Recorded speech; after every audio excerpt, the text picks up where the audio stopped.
Coming up next on the CHGO Cubs podcast, there is no way a baseball player is worth $700 million. Wait, he did what?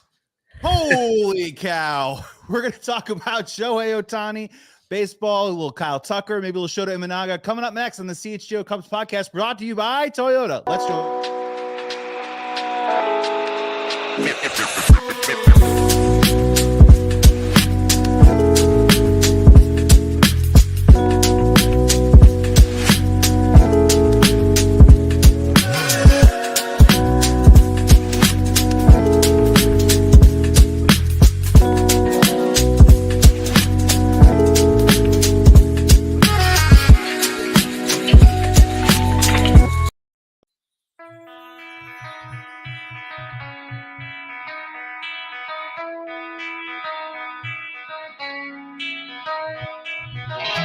Hey, Chicago, what do you say? It's the CHGO Cubs podcast presented by Toyota. Let's drive. Happy Monday, everybody. Come on in. Joey Christopolous here. Luke Stuckmeyer going to be joined very, very shortly by Mr. and the one and only Jordan Bernfield. Hope you guys had a great weekend. Luke, how are you? Good. Yeah, I just keep flipping back and forth. Do I dislike the Brewers? Do I dislike the Dodgers? Do I dislike the Brewers more? No. Do I dislike the Dodgers more? I can't really decide. But yeah, it was a good weekend. It's a Sophie's choice. Yeah, that's for sure. Well, the Milwaukee Brewers had a little bit of a rough weekend. Yeah. Sometimes your carriage turns into a pumpkin, Luke. Yeah. And you realize that, it's one thing to have a great story and it's a great thing to beat the Chicago Cubs, but there's one thing the Chicago Cubs fans know, and maybe the Brewers are getting a taste of, is that there is this thing called the Los Angeles Dodgers out there. And Luke, they're pretty good. They're real good. The Brewers thing is so fun because we started playing up the curse of the L flag. And I had a friend that actually asked ChatGPT and AI what it was. And they knew what the curse of the L flag was. So it's obviously a real thing. If the AI knows what it is, everybody knows what it is. And it's a real thing. And whether it's Facebook or Twitter or wherever it is, my friends that are either Brewers fans or know somebody that's a Brewers fan or just total randos out there, the sensitivity level about us joking about the L flag, they can't take it. Like, it's so fun to egg it on. Like, I don't know a single Cubs fan who's really like, yeah, the Cubs won more playoff games. So actually, because they played 2 series, they won that extra playoff game. They're actually better than the Brewers this season. Like, none of us really believe it, but to put it out there on Twitter just draws the craziest reactions. And they're like, this is what you really believe. This is what you guys are so sad. And it's, hello, we're just joking. We're just picking on you, little brother. You can't win a World Series. And frankly, you barely won a playoff series against a depleted Cubs team. We're sorry. You're never going to win. Well, let's be honest here, right? Like, in terms of like a marketing campaign or selling the merch, I don't think anyone's running out to the store to buy an L flag to fly in their front yard. So I'm sorry. Like, I know it was cool to vanquish the Chicago Cubs, the big bad Chicago Cubs, but in terms of like turning that into a moment, it's kind of a whiff. And then honestly, Milwaukee Brewers fans, I highly doubt if they're still in the chat, that'd be hilarious. Right. But Milwaukee Brewers fans, guess what?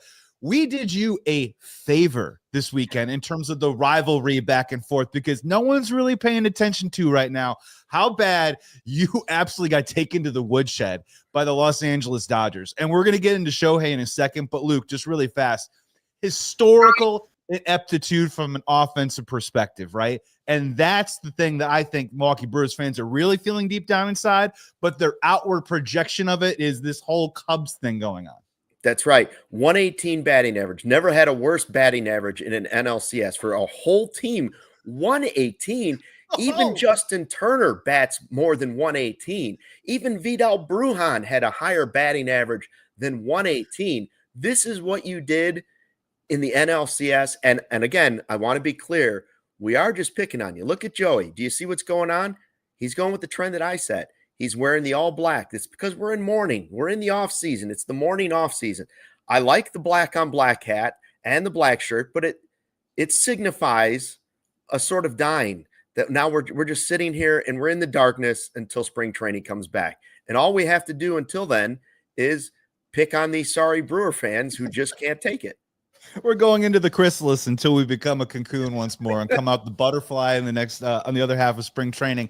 But we're so happy to have a returning guest today, a returning champion. Let's bring in the one, the only Jordan Bernfield. Jordan, welcome to CHGO Cubs. Thank you for having me, guys. That was quite the technological mishap where, of course, right before the show, as I'm getting ready to come on, everything's great. Power went out for 30 seconds, 2 minutes before the show.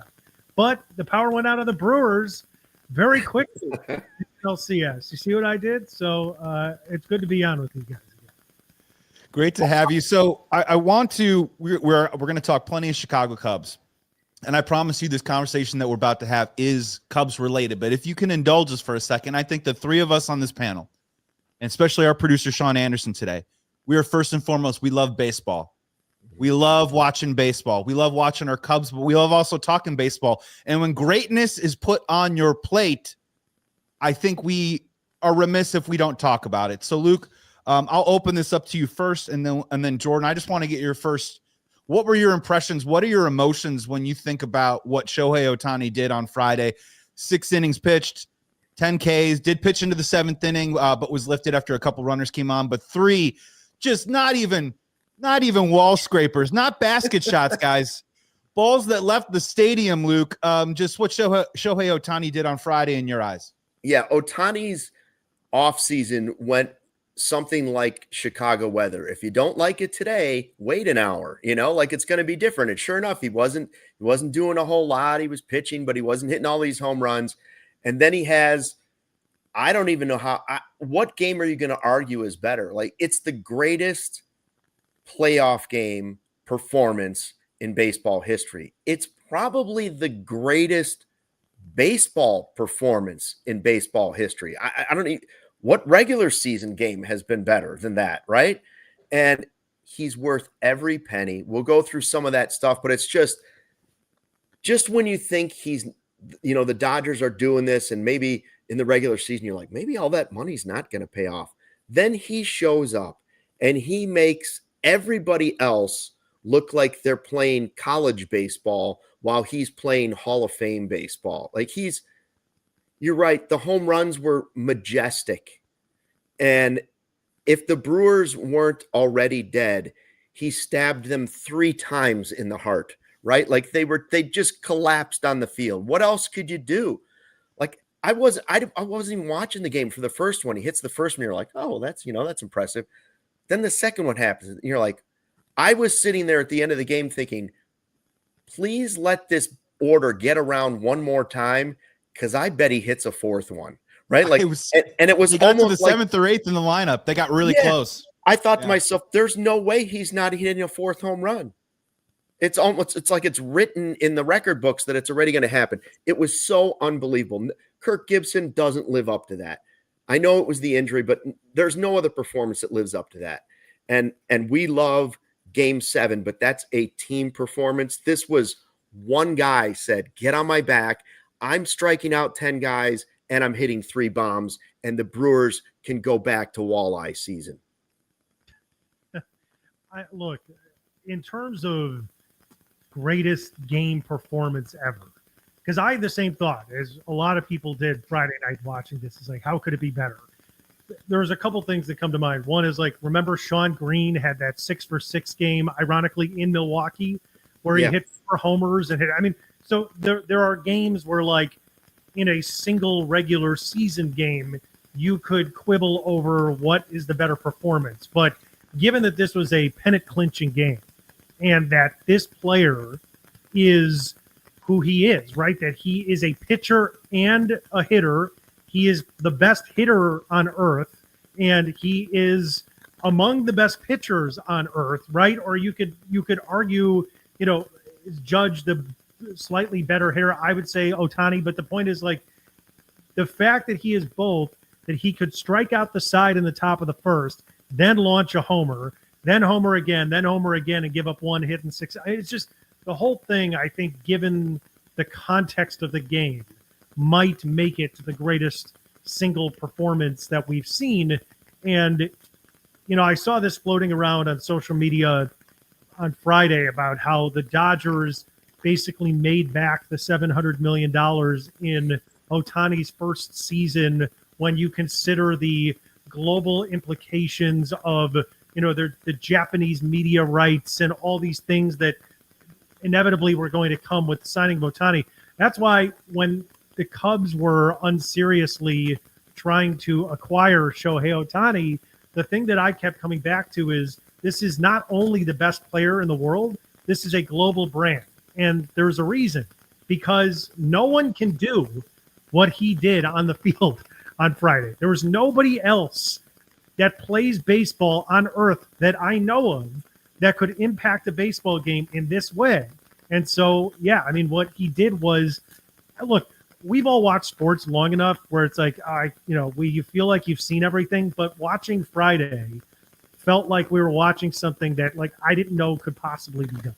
That this guy would dominate a playoff game as a pitcher and hit 3 homers that combined, I think, reached San Francisco. I mean, that was just absolutely jaw-dropping in every sense of the word.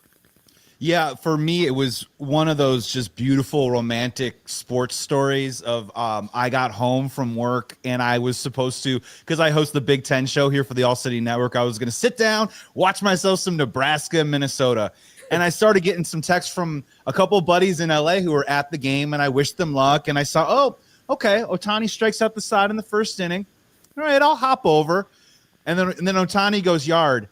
And then, gentlemen, Nebraska, Minnesota, I didn't go back. I rocked in for every single pitch of that game. And I know that we're going to talk about the home runs because, Jordan, you're 100% right. Next year, we're celebrating the 10-year anniversary of the Chicago Cubs winning the World Series. You think the Dodgers are going to make some money on the Ohtani night that's going to be coming at some point next year over and over again, or the posters or whatever you want to make?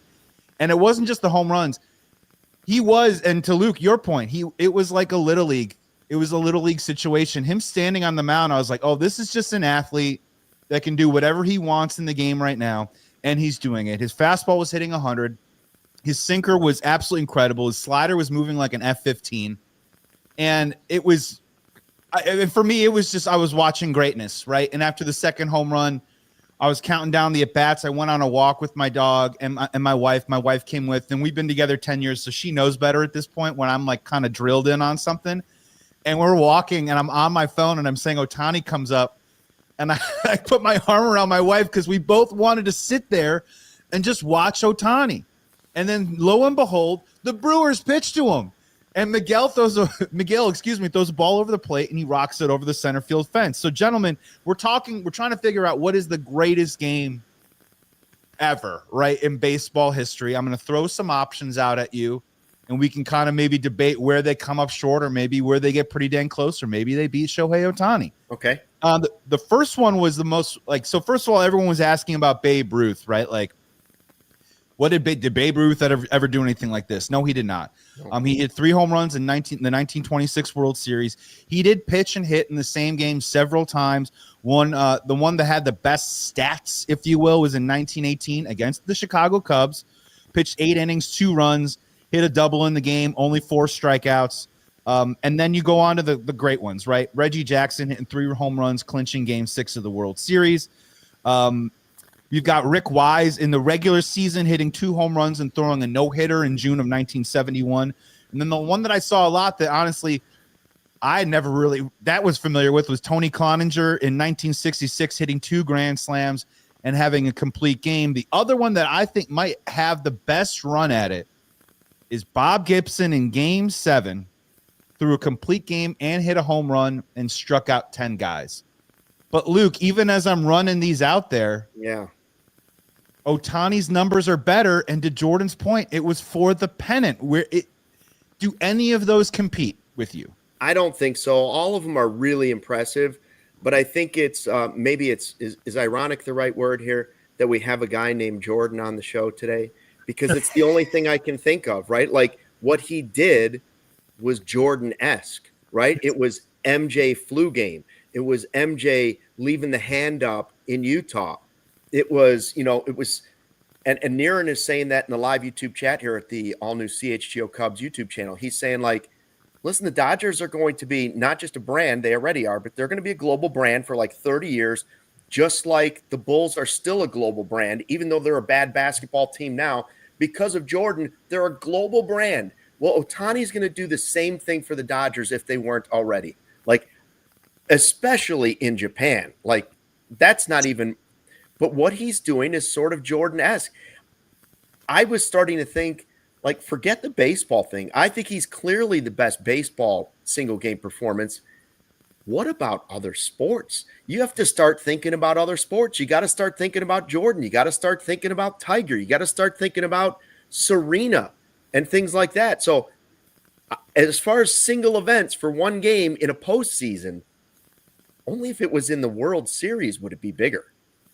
Yeah, and Jordan, really quick, I want you to weigh in. I don't mean to interrupt you. I want to tease and tee you up because we got to hit a break really quick on the CHGO Cubs podcast. On the other side of the break, Jordan's also going to weigh in on, is this the greatest playoff game or the greatest individual baseball game or athletic game that he's ever seen in his life? But first, let's get a quick word from our wonderful sponsors here on the CHGO Cubs podcast.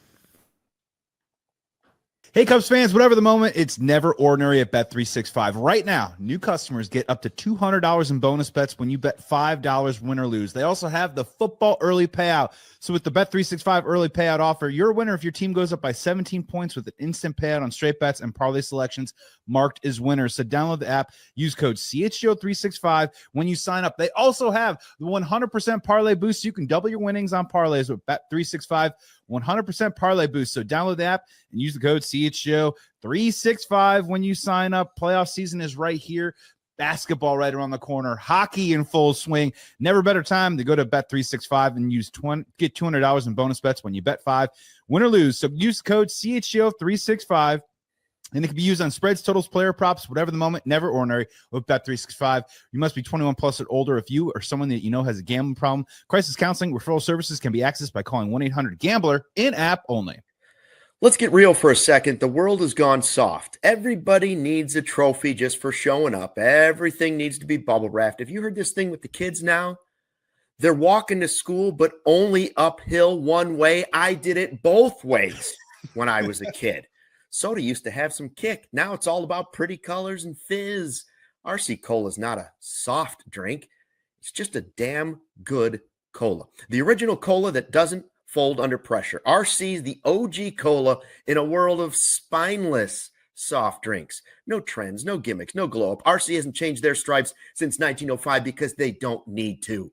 It's the same bold, crisp flavor it's always been. RC tastes like a punch right in the thirst. Do yourself a favor. Grab some RC at your local store for that Halloween party, for the next Bears game, whatever it might be. Stock up right now. RC is the move for whatever you are doing. Not soft. Welcome back to the CHGO Cubs podcast. Happy Monday, chat. Glad to see all the wonderful regulars that we have in there. Luke Stuckmeyer, Joey Christopolous, our special guest, Jordan Bernfield. So, Jordan, we were talking on the other side of the break. Is this it for you? I know, and it's recency bias, but I don't think either of us on this panel are the guys that immediately leap to, this is the greatest thing I've ever seen. But Jordan, I think this is a worthy conversation. Is this the greatest individual baseball performance that you've ever seen? I think it probably is. I agree with what you just said too, Joey, because I usually bristle at how today we are like, as a media society, like everything is the biggest and the greatest. And it's like, like every quarterback that comes out is generational, right? Which is obviously ridiculous because they can't all be generational by definition, but this is what we do. But I'm sitting there watching this and I'm like, maybe he's the greatest baseball player of all time too. I mean, I think that conversation is now a legitimate one to have. Now, we'll have to see what his totality is when he retires in, 8 years at the end of this $700 million contract. But as it stands now, like there's no player that can affect a baseball game the way that he can. And it's not even there's no one else to compare him to. And so similar to like what you were saying earlier, Luke, about it evokes Jordan because he, in the era he played, there was nobody like him, right? There was no one you could compare him to. He was so far and away the best player on the court. And I think that when you watch Ohtani, Aaron Judge, amazing player, all-time great player. Nothing is Ohtani. That's it. What he did on the baseball field on Friday can only be done by him. And so to me, it adds this level of greatness. And so what we were watching is like truly and actually unbelievable, because we have never seen the kind of performance that he put forth in a game of that magnitude. And guys, that's why the Cubs need to wake up. Like I'm with everybody when we hear that, that the fix was in there. And I'm with you that the Cubs were never getting Shohei Ohtani. He wanted to go to the Dodgers. They also got way more creative than anybody else. And we know the 10 years, $700 million, they're still paying him nothing. So the $700 million sitting out there, and you say, well, they've already earned it back. Not only have they earned it back, they still have the $700 million basically in the bank earning interest, which is just going on top of that. The whole thing is ridiculous. In 2 years with the Dodgers, 2 seasons, he's got 109 home runs, 232 RBI, and he's roughly a 16 WAR player in what was a down year this year. He hits like 55 homers a year, and now he's going to be pitching all the time too. So how do the Cubs – the Cubs, they're not going to find Ohtani. But how do you find somebody that is so worth that type of money? Like the Cubs can't find a guy that they want to give $200 million yet to. The Dodgers found a guy that was worth $700 million and said, hey, not only will we give it to you, we're going to defer it. And he's like, okay, sounds good. I'm coming to LA. How do the Cubs compete with something like that? You're looking at what the Brewers came in, and they were bragging about how their payroll was so much less than the Cubs and yada, yada, yada. Well, look where it got you, Brewers. Look where it gets you every season. It gets you to the dance, and you get dumped on the dance floor every single year. You can't compete with the good-looking jock. You can't. You get dumped on the dance floor every single year. Now, the Cubs might be able to compete with it, but they don't seem like they want to be able to compete with it. They'll take whoever the next prettiest person is to dance with. Yeah, I want to make one distinction, though, because I agree with what you're saying, Luke, but I think that when it comes to, like, making an investment in a player like Kyle Tucker, whoever it is, sure, versus Ohtani, I don't think that there's anyone to compare to Ohtani because of the global impact that he has, the brand that he has, how he can capture an entire country. Like, to me, when the Cubs were among the teams that were allegedly interested in Ohtani, and I say that because it was clear that Shohei Ohtani wanted to be a Dodger and was going to be a Dodger. Basically, after he signed, it seemed pretty obvious that was the case. My argument for the Cubs to be in it was not just the player, but also the global implications and the brand that could come of it. Looking at some of the other players that have made huge money in the last couple of years, other than Vlad Jr., I would argue that the Juan Soto contract is a mistake. I'm not saying he's not a great player. You're paying him $750 million. He is an excellent hitter. He is not, at this moment, a hitter like we've never seen, but he's a really good hitter. He's not an outstanding defender, and you're just paying him a ton of money over a long period of time. So that, like, I think that if you're talking about a player to get huge money for the future, for the Cubs, whoever that is, whether it's Kyle Tucker or anybody else, you have to evaluate not only is this player, number one, going to be great on the field, but what are the additional benefits that come with paying such a premium for this player? Like, I think Vladimir Guerrero Jr. is great, but I think part of getting him to stay in Toronto was the Blue Jays saying, like, we have to sign him to this contract because we're struggling to get anyone to come to Canada, right? Like, we need to make this premium payment so that he can be the face of our franchise and carry us for the next 10 years, and we can market the heck out of him in a country unto himself. And so I think, like, Kyle Tucker doesn't provide any of those things, if we're being honest. He's a quiet guy. That's his right. I'm not criticizing him, but it's not like he's a brand. He's a good player who had half of a good year. And so am I going to give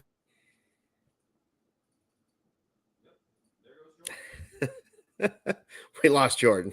His power Internet just went out again. He got so excited about it. He's like, "Are we going to give him?" I can't even say it.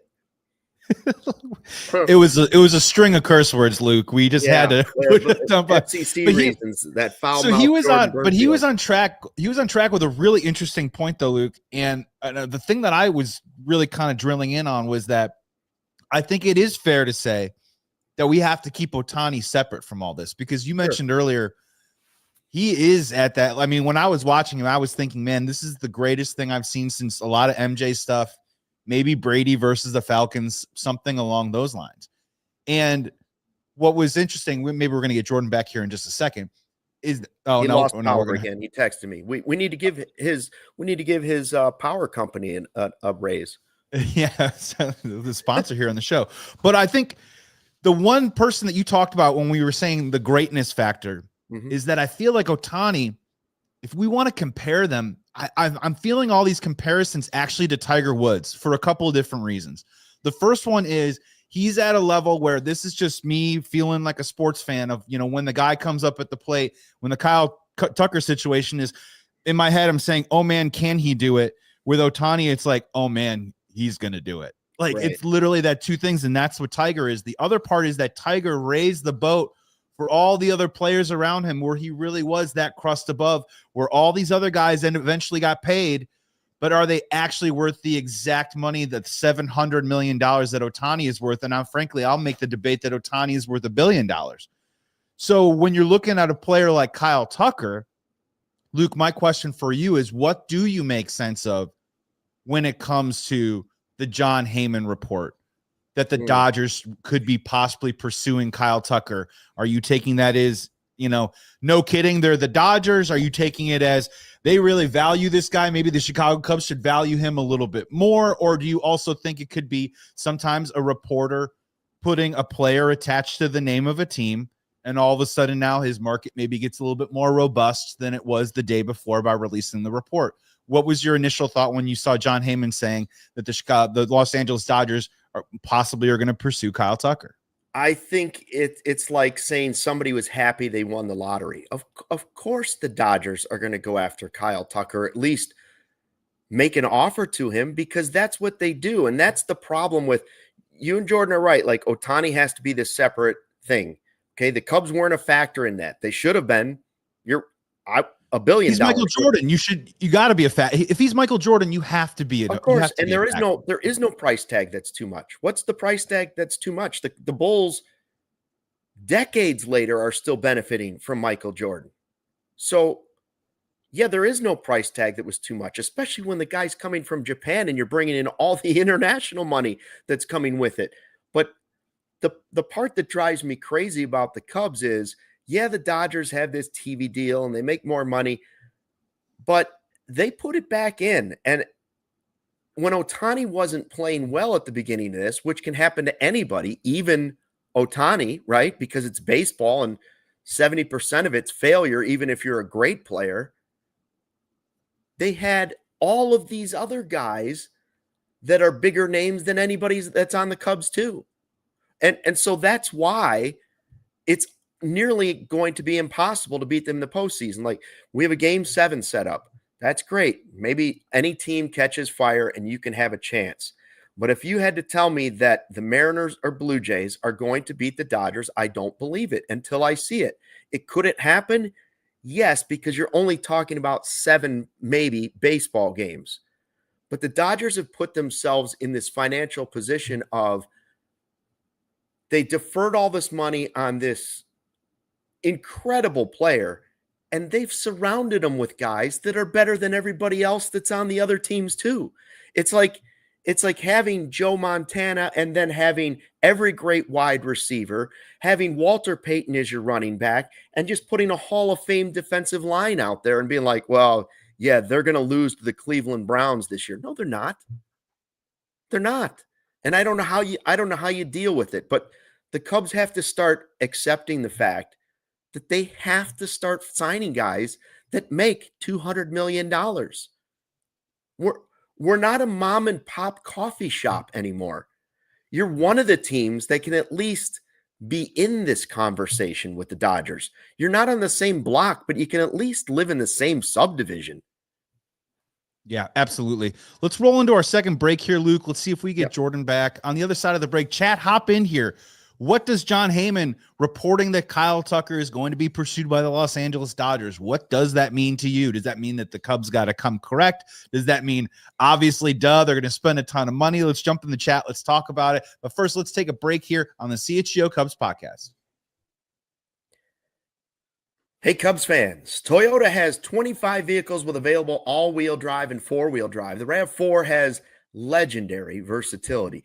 The Grand Highlander's adult-sized third row is for real, and the Tacoma's Wild Side comes standard. From job sites to campsites and game nights, there's always a four-wheel drive or all-wheel drive Toyota there to get you in style. Find yours at toyota.com or visit your Chicagoland Toyota dealer. Toyota, let's go places. What a time it is right now to be a CHGO diehard, right? Cubs are back to being a playoff team. Here come the Bulls and Blackhawks, and don't look now, the Bears are 4-2. Become a diehard right now. Get all of our exclusive written content, a free t-shirt, discounts to merch and events, plus access to our CHGO Discord lounge. Go to allchgo.com and join the thousands of sickos/diehards already in our community. And I want to talk right now to all the coaches out there. Hey, listen up. If you're looking for more athletes to train, Eye on the Ball is where you need to be. The company created by CHGO diehards. They make it simple. All you have to do, create your profile, upload your background check, and boom, you are in the game. They even have a new promo right now for coaches to get up to maybe 6 months free. It's also $50 a month or $500 for the year. Athletes of all ages and all sports can find you directly. And here's the best part. Eye on the Ball. They don't mess with your schedule. They don't mess with your payments. They don't mess with your business. You are in full control. All they do is just connect you with athletes that are already out there. They're looking for a coach like you. So what are you waiting for? You're ready to grow your coaching business and reach more athletes. You got to go check it out right now. It's eyeontheball.net, the company created by CHGO diehards. We love these guys. Remember, it is eyeontheball.net. Do not wait, coaches, because the athletes, they're out there. They're already out there, and they're looking just for you. Eyeontheball.net. Back here on the CHGO Cubs podcast. Thanks, everybody. If you're watching this video, make sure you like, make sure you subscribe to the CHGO Cubs YouTube channel. Tell a friend, tell a neighbor, tell a total stranger. Luke Stuckmeyer, we lost Jordan Bernfield, but we got him back. Jordan, you can't curse like that, man. You just can't. That's why we had to bounce you. Potty mouth. This is I'm down 2 strikes. I'm going to see if I can keep fouling some pitches off. Maybe I could put one into play, but the power is not having a great day. Let me groove you a fastball really quick. While you were out, we were just talking. I just want to get your quick your thoughts of when you first saw the report. Jon Heyman reports Los Angeles Dodgers expected to pursue Kyle Tucker. There's many ways to interpret that. How did you interpret that? What were your thoughts on that report? I mean, I didn't put a lot of stock in it, and I don't mean any disrespect towards Jon Heyman's reporting. I just think that any free agent who is going to be highly paid in some capacity, right? Even if we don't think that Kyle Tucker is going to get $500 million and ends up being $200 million, whatever, is going to be linked to the Dodgers because they have unlimited money to spend. So just the thought of him going there doesn't surprise me, but I think that a lot of what I've seen in terms of reports are like Jon Heyman gets asked questions in radio interviews about like, who does he think he could sign with? And so he's just positing teams that would make sense for Kyle Tucker given the expected price tag. So look, I don't think Kyle Tucker is going to be back with the Cubs. I've heard you guys talk about this on the podcast.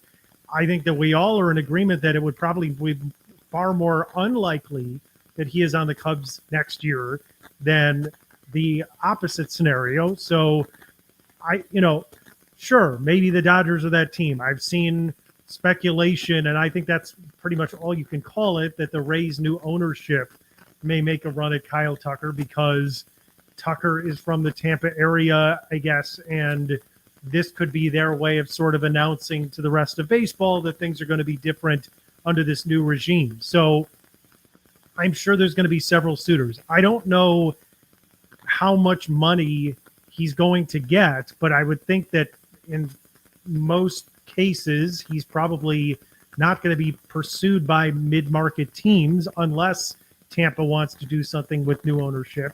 But I also don't think he's going to get an insane contract. There is a small part of me, and I'm curious what you guys think.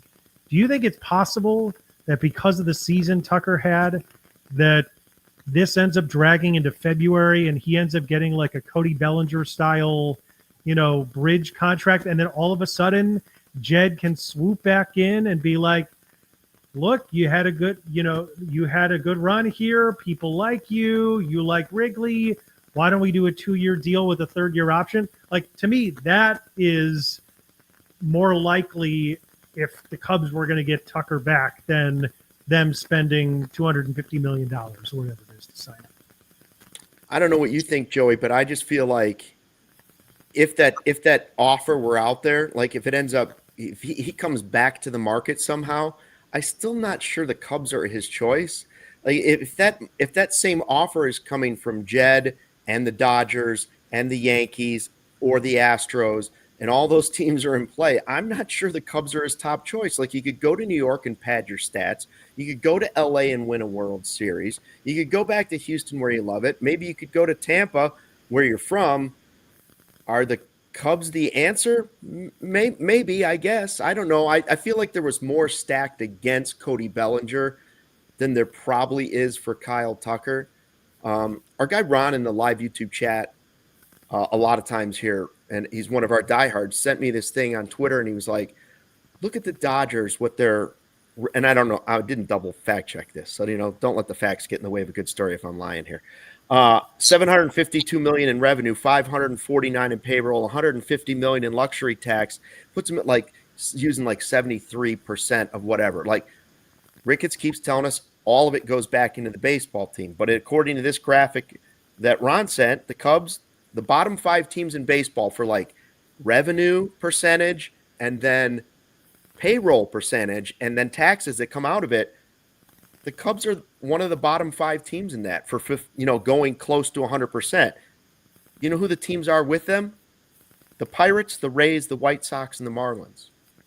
I mean, if that's a real number, that's unacceptable. So I don't know that players know that stuff too. Does Kyle Tucker want to end up here? I don't know. Does he solve all your problems? I don't know. But sooner or later, you got to give somebody $200 million. Or you're just playing Brewers baseball, which is, hey, we sold tickets and we got to the playoffs, which would be great. I'd like to get to the playoffs, enjoyed it this year. But eventually you have to take that next step to where you're 2015, 2016, and you're playing big boy baseball. And by the way, the Dodgers weren't doing what they are now then, right? They weren't making everybody look silly. So there's a new player in town, and I don't know how you compete with it unless you accept that fact. Yeah, when it comes to the market regarding Kyle Tucker, look, if he wants to go off into the wilderness, and when I say the wilderness, Tampa Bay, and sign the type of deal that Chris Bryant signed, good luck and God bless. I do think that I think a lot of these teams, and especially Luke, when you name checked teams like the Yankees and Dodgers or whoever it is, I don't know if those big market teams are necessarily going to offer top dollar for Kyle Tucker, because I don't want to spoil it, because we're going to do report cards soon here on the CHGO Cubs podcast when we really dive into it. But I just start kind of skimming around Kyle Tucker's numbers, right? And you can't take away that whatever we want to feel about his second half last year, this dude is still in the 85th percentile of a lot of numbers and metrics that are really, really valuable to a lot of different baseball evaluators. But also in terms of chase percentage and whiff percentage, he had a bit of a decline from previous years. So it is going to be a bit about teams talking themselves into what is that dollar amount and what could be that top dollar amount. So I think Jordan, him being out there on the market a little bit longer than he would like, I'm sitting on it as a possibility for sure, that I don't think people are going to race to the front counter of the Kyle Tucker store to offer him the biggest amount of money, unless it is a team that maybe isn't in the biggest market on the planet. But Luke, to your point that you brought up earlier that I really liked a whole lot, and this is Ohtani related, but also kind of folds back into the Chicago Cubs. The Chicago Cubs keep telling Cubs fans that they are building a team. They're building depth. They're building defense. and got them 92 wins, and they won a playoff round. Great to hear, right? But when you talk about the Dodgers, Luke, I get it. They have money to throw around, but still they're making good decisions, and they're still building a team, Luke. Shohei Ohtani mired away in obscurity in Buena Park, California, playing for Anaheim for several years with Mike Trout also in the lineup at the same time, and they couldn't get it done to the point where they could even whiff the playoffs for several years in a row, and he had to move on. So I get this whole thing about everyone being upset about the Dodgers throwing money around and that they're ruining baseball. Maybe I'm like a weird competitive Cubs fan or whatever. I think the Dodgers, they can be beat. And I'm not saying they're going to get beat by this Cubs team currently constituted, Luke. But if you do put some chips in on the $200 million type players, add one or two of those guys, I think the Chicago Cubs as a team, as a whole, actually do have a shot to compete with at least the National League, if not the Dodgers, and then at least gives you a puncher's chance. Don't you think? Because I think I hear what you're saying, Joey, but in terms of what the Dodgers are doing, not only do I think that they're not ruining the sport, what they're doing is paying for certainty. Cost certainty. I love that phrase, Jordan. It's my favorite phrase. Bankable assets. Well, but it's the most expensive thing to have. They have the most money, so they can buy the most certainty. And if you buy Kyle Tucker, you're not buying certainty. You are buying a risk. He in a healthy year, he's a really good player. He's now been injured in several seasons. As he ages, I don't know what he's going to be. And I don't think that that's me being colored by his second half. I think that is objectively looking at his numbers over the last several years. So, you know, the frustrating thing I think for Cubs fans when we were watching Jed do his postmortem and everything is that the Cubs are afraid to pay for certainty. They would rather try to build a 92-win team and hope in the playoffs, like the Brewers are forced to do. But the problem with that, obviously, is that when you get to a series like the NLCS, and the Dodgers have guys that are like bona fide going to produce players, and the Brewers have some guys that could produce but could not produce, you get what you saw. And so the Cubs are either going to decide that they want to make the dance and really put themselves in a chance, in a position to win the whole thing, or they're going to continue to build as they are and not ultimately win unless things break their way, which can happen, but is much harder to do. Yeah, for sure. The Dodgers, it's about all the other players around Ohtani. And I get that there's no cost certainty in Tucker, but the reason I say they'll be in on that mix is that they can take that roll of the dice because of all the other guys. They already have one of the best first basemen. They already have the best pitcher. They already have one of the best home run hitters. They already have one of the best shortstops. They already have a pitching staff that we hope we have one of those five guys, right? Like they have so many great players.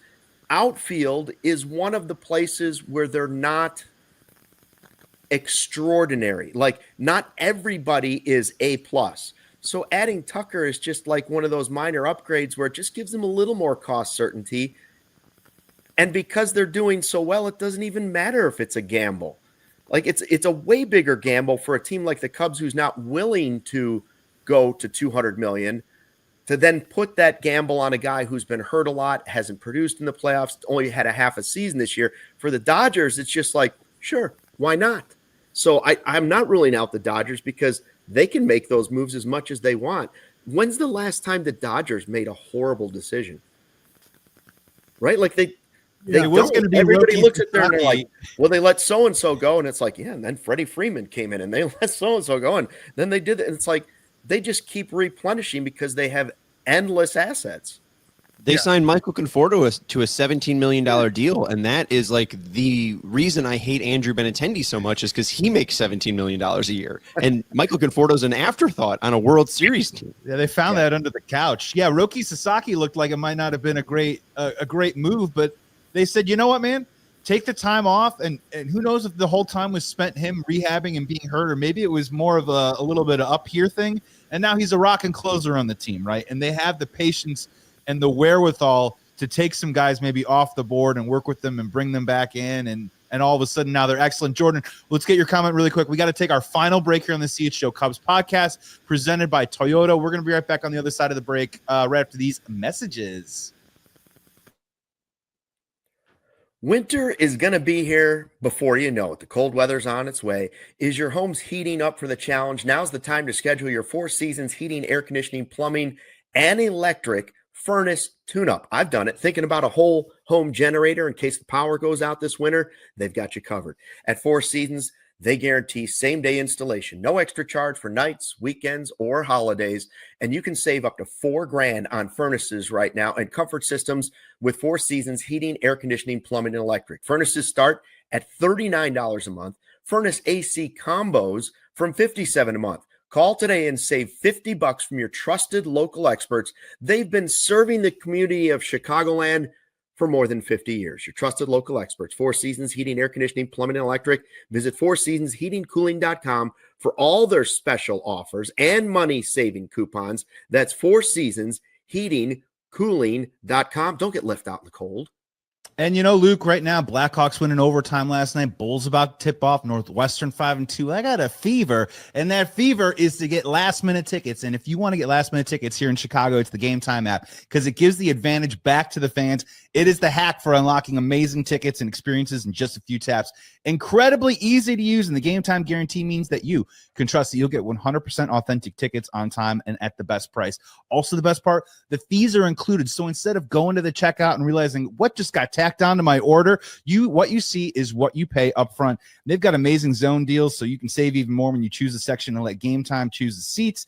They got seat views also, so you can get a panoramic view of that seat before you make that purchase. They also have the lowest price guaranteed. That means Game Time will credit you 100% of the difference. So take the guesswork out of it and get Game Time right now. Use code CHGO for $20 off your first purchase. Terms apply. CHGO, $20 off. Tap, ticket, go. Download that Game Time app today. Back here on the CHGO Cubs podcast presented by Toyota. Let's go places. Also, let's drive. Jordan Bernfield, Luke Stuckmeyer, Joey Christopolous right here. If you haven't liked the video, please like the video. Jordan, man, we were having a really, really great conversation, man. I want to just pick up what your comment was here. But first, let's do a quick Toyota super chat here from, what is this gentleman's name? Christian? I'm blind. Chef Kevin Penner. Oh, Chef Kevin Penner. And he says, upgrading from Conforto to Tucker. Oh, God, you're blind. Upgrading from Conforto to Tucker is paying for more certainty. You can't call for a comment and then not read the comment. I did the best Hold on a second. Joey, I got to get you some of these. Oh, stop. You guys are just, your glasses ganging up on me right now. Look, I can see. I could read that, Joey. Me too. And these are from Walgreens. There you go. I mean, yes, that would be paying for more certainty, and Chef Kevin is right. I would also say, too, I think so much of this offseason is going to be framed around whether the Cubs re-sign Tucker, and I think it should be looked at as it doesn't matter if they sign Tucker. They just have to sign somebody that gives them certainty, period. Like, Kyle Tucker has a lot of things that you like. There are so many peripherals that show the value that he presents. And for 3 months, we saw that when he's going well, he changed the whole lineup, right? And if you look at when his decline occurred after the injury and all the other players on the team that were affected by his lack of production, it's obvious the value that he would have if he's playing well. But, you could put Kyle Schwarber into this lineup, and that's a different player and a little bit of a different skill set. But I think a lot of the same things would be true. You're paying for certainty of power with Kyle Schwarber, and you're paying, if you went that route, for one of the most prolific postseason performers in the sport today. How many big home runs does that guy hit over the course of his career in playoff games for multiple teams? So, I think that it's going to be this driving narrative the whole offseason of whether they re-sign Tucker. I don't think it has to necessarily – I'm fine with them re-signing Tucker, but it doesn't have to be Kyle Tucker. Whoever it is has to be someone that you can depend on, because the rest of this lineup, like when you look at it, and I was thinking about this the whole time while listening to Jed, like, can you bet that Pete Crow Armstrong is going to be 30-30 next year? I can't. Can you bet that Seiya Suzuki is going to be 30 and 100 next year? I wouldn't bet on that. You go up and down this lineup, and a lot of the things that made them good this year are things that I don't know if they're repeatable. So having somebody certain in your lineup allows for some of this other stuff to potentially repeat if you have lineup protection for it. And I think that's the thing Cubs fans are advocating for, Luke, is that when we talk about that cost certainty, like whoever that player is, I think fans that care about the game, we typically know those names. Like, I think gone are the days of, hey, we spent money on Tyler Chatwood. Trust us. Trust us. We know what we're doing. We've looked at the numbers. We love that slider shape. Like, and we spent money. So check. Trust us. Trust us. I think when we talk about that cost certainty is that maybe it is time for a little influx of some. Is big swing too much to ask for, Luke? Is that too much to ask for the Chicago Cubs after winning 92 games? No. Like Kyle Tucker, first half Kyle Tucker would give you certainty. Kyle Schwarber's bat would give you cost certainty. Would Pete Alonso as a DH give you some cost certainty? Maybe. Would Bregman give you some cost certainty instead of Shaw? And you move Shaw for something better? Maybe. There's ways of looking at it. I was wondering as I watched the Dodgers, and by the way, we talk about Tucker being a move that wouldn't necessarily give them a guarantee, right? Because you don't know what he really is. But they were willing to do that for Snell. They were willing to do that for Glasnow. They've been willing. Tommy Edman, when they got him, like they've had guys that they've been willing to do it for before, and it's really worked out for them. So that's why I say they're not out of this mix for Tucker. Whether or not it's a good thing for the Cubs, I don't know yet. But I was starting to wonder, should the Cubs, what's the best way? Forget the Brewers for a second. Because if you play your cards right, forget the Brewers for a second. They've got the curse of the L. They're not going anywhere anyways. And you're going to be able to deal with them if you continue to develop your own players correctly, because you should be able to easily outspend them. Eventually, that's going to get turned around again, and you'll retake the Central. But is the best way to really compete with the Dodgers of the world, especially the Dodgers, is it going to be maybe to put all of that money on pitching? Like, the Dodgers are going to have this incredible team, but the one thing that dominates in baseball that's way more reliable, at least performance-wise, than hitting is pitching. Now, they can get hurt more than those position players, but if you have Steele, who I saw throwing today on Twitter, saw great. I mean, he's throwing the ball. That looks good. So if you can have Steele, if you can have Cade Horton bounce back, if you can have Matthew Boyd's arm be okay next year after all these innings, and maybe Shota was tipping pitches, and now you add free agent or whoever might be on the trade market, you're not going to get Freddie Peralta. I heard that rumor. By the way, I wouldn't rule the Dodgers out of that. Wouldn't he be a Dodgers move? The Dodgers 100%. Trade for Freddie Peralta and give away some of the prospects that they don't need to the Brewers? 100% that would be a Dodgers move. But maybe going just like crazy on pitching is almost a better route than the other thing. I don't know. I still love Schwarber and a pitcher, but maybe going hardcore pitching is a better answer. What do you think? I mean, whatever it is, I mean, look, I think the Chicago Cubs probably need a little bit both. But if you were telling me, Luke, door number one, we're going to run it back with one of these things, right? We're going to run it back with our offense, and we're going to get a huge influx of pitching. I'm probably more amenable to that than, hey, we're going to run our pitching back and we are going to augment our offense. I would like to have both, right? But also, as a Chicago Cubs realist, we just simply haven't seen that very often from a lot of off seasons with not just the ownership group, but really just me being a Cubs fan my entire life. So if you're asking me what's the best way to stop the Dodgers, I'm with you. I think high-end arms. And I think for the Chicago Cubs, I understand the philosophy that maybe we're not going to prioritize high-end velocity and we're going to kind of drill in on some other pitch shapes and create a little bit more contact, but our defense up the middle is going to be elite and fantastic. I understand that. But it wouldn't be the worst thing in the world to maybe offset that or inject a little bit more of that big time velocity with the top end pitcher in the rotation. And obviously my wish list would be someone at the top of the rotation and then either make a decision on Tucker or immediately, as you said, replace Tucker with that similar production, because that's what got you to the point that you got to this year, was how good Kyle Tucker was in the first 3 months of the year. And I love that you've hammered that, because we can't take that away. We still have to replace that irrespective of what we do with Kyle Tucker in the offseason. Yeah, whether it's maybe it's Cease or King and Schwarber. Like, can you afford to do that? If you're the Cubs, you should be able to afford to do that. Can you get in on a mix like that where you improve both sides of it? The books are clean, Luke. I'm still not against, like, if you signed, let's say, I'm not trying to trade Matt Shaw because I think he has awesome upside. Like, he could be a 25 home run third baseman. He could be Bregman next year. He could be prime Bregman next year. He could be that guy because he's great defensively. But what if you're revisiting something crazy with Minnesota? Did you really kick the tires at all? I know the cost was heavy at the trade deadline, but would Minnesota trade you, Ryan, for Shaw and Jackson Wiggins? Like, 2-year trial? You know what I mean? Like, can you use your pieces somehow to go get that frontline guy and then still even add a Cease or a Schwarber? I don't know. I didn't expect the Kyle Tucker thing.